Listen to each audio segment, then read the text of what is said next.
Bonjour à tous! Bienvenue à ma chaîne YouTube aujourd'hui. Merci d'être ici et bon visionnage. Today on my workbench I have Gotce's QuadraFire brand Pellet Stove Controller. This is a model TASSB-93V.12A. Gotce sent me this one because he was having problems with the igniter not functioning correctly. It would not come on at all. When I received it, that's exactly what I found. I saw some minor damage on the circuit board, so I did some attempt at repairing that, and now the controller is fully functional. As you can see, I have Gotce's controller connected to my test system. My test system is made up of a few items, such as obviously the controller, a wiring harness. I have an indicator light just like on the back of your stove to say when the thermostat is calling for heat. I have an actual thermostat, and I have a temperature simulator here that will simulate the TC that is seen in the fire pit. Additionally, I have a faceplate that holds an actual auger motor, so you'll actually see that running because I have the X marks the spot decal on the front of the auger motor. I also have a number of lights at the back that simulate different functions of your stove. The first one in white simulates the igniter itself. In blue I have the combustion fan, that's the firebox fan. In yellow I have the auger motor, and at the far end in red I have the convection or room fan. You'll see that during this test that red light will not come on. This controller does not actually control the convection or room fan. That is controlled by a switch inside the stove, which I do not have on this controller because I don't have an actual fire pit. So let me go ahead and turn things on, and when we see we'll get some lights come on in the back.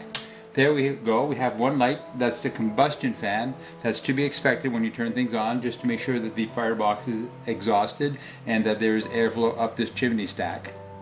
So the next thing I can do here, because I'm simulating a temperature of around 70 degrees Fahrenheit, I'm actually going to call for heat by adjusting the thermostat. So let me go ahead and do that. And when I do, some lights at the back will come on. There we go. So we have a light here that shows us that the thermostat is calling for heat. We saw the igniter came on, the combustion fan is still running, and over here we have the auger motor running. So all that is normal. That is to be expected at this kind of room temperature when you turn things on. So that's simulating a cold room. So we're going to start the fire, and the igniter is heating up. Pellets are being pushed into the fire pit, and they will slowly heat up and ignite.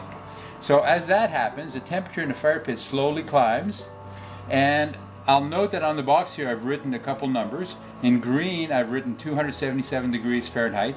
That's the temperature approximately at which this green LED will come on. And in red, 1425 degrees Fahrenheit. That's approximately the temperature that the red light will come on. So let's creep up on 277, just 200. And nothing much will happen at the back though, but we do see that the green light has come on. See that? I switch it on and off. So that's to be expected. That's what I'm looking for. So as I continue to increase the temperature of the fire pit, we're going to get up to 1425, and I want to do that kind of quickly here because I want the lights to switch at the back. When I get to 1425 and the red light comes on, one of the lights at the back will shut off. There we go. We saw that the igniter has shut off. So that's basically telling us that the fire pit is hot enough to keep the fire going. We don't need the igniter on anymore. If we cool a bit, heat, cool, heat, cool, heat. So you see the red light on the controller switching, and you see the igniter at the back go on and off. So what happens now? We're above 1500 degrees Fahrenheit. The red light is on, the green light is on, we're calling for heat. The fire is roaring. The convection fan will come on because the body of the stove gets warmer and throw some heat into the room. As the room heats up, the thermostat will stop calling for heat, and we see that we stopped calling for heat, and the auger has stopped driving. No more pellets into the fire pit. But the fire is still going. We're still quite at 1500 degrees Fahrenheit, and the room will slowly cool now because we're no longer adding pellets to the fire pit. The fire will diminish, the room will cool, the thermostat will call for heat, and the auger motor pushes more pellets into the fire pits. Those will reignite, they'll heat up, they'll heat up, they'll heat up, the room will warm up, the thermostat will stop calling for heat, the cycle begins over again. We cool, call for heat, get hot, stop calling for heat, cool, call for heat, pellets go in, fire roars, room gets hot, stop calling for heat. So there we have it. Everything here is functional. I also tested the 5 timers that are inside this box, and they all work correctly. They're all giving us approximately the time that we expected. The fans are running, the igniter is on, everything is functional. So there we are, Gotce. Your pellet stove controller is once again fully functional. I do want to thank you very much for sending that to me. I appreciate it very much.